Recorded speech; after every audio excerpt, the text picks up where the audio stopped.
சென்னையில் ஒரு ஏரியா இருக்குது. 2017 அண்ட் 2023ல நடந்த ஆயில் லீக்ஸ் அந்த நியூஸ் ஹெட்லைன்ஸ் எல்லாம் எண்ணூர்ல இருந்து தான் வந்தது. 1708ல் பிரிட்டிஷ் பீரியட்ல இந்த ஃபிஷிங் வில்லேஜ் மெட்ராஸ் சிட்டிக்குள்ளே சேர்க்கப்பட்டது. அந்த டைமில் சேர்க்கப்பட்ட 5 நியூ வில்லேஜஸில் எண்ணூரும் ஒன்று. எண்ணூர்னு பெயர், அதோட அர்த்தம் இன்னும் தெளிவாக இல்லைனாலும் பழைய ரெக்கார்ட்ஸில் இந்த பெயர் நூற்றாண்டுகளாக குறிப்பிடப்பட்டிருக்கு. மெட்ராஸ் பிரசிடென்சியோட முக்கிய ஃபிஷிங் அண்ட் கோஸ்டல் செட்டில்மெண்ட்டாக இருந்தது. வேர்ல்ட் வார் டூக்கு அப்புறம் 1960ல் தமிழ்நாடு அரசு எண்ணூர் மணாலி பகுதியை இண்டஸ்ட்ரியல் ஜோனாக மாற்ற முடிவு பண்ணுச்சு. அதனால petroleum, petrochemical, coal based industries இங்கே வர ஆரம்பிச்சது.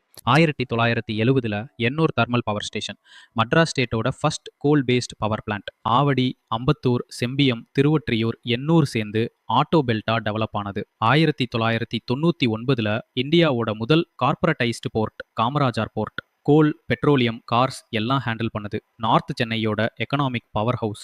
ஆனால் இந்த இண்டஸ்ட்ரியல் growth ஒரு ஹெவி ப்ரைஸ்க்கு வந்திருக்கு. Ennore creek pollution, fly ash dumping, oil spills 2017 and 2023, air and water contamination fishing கம்யூனிட்டியோட லைவ்லிஹுடை டைரக்ட்லி அஃபெக்ட் பண்ணுது. இந்த மாதிரி சென்னையோட ஐகானிக் பிளேசஸ் பற்றி தெரிஞ்சுக்கணுமா? ஃபாலோ பண்ணுங்கள்.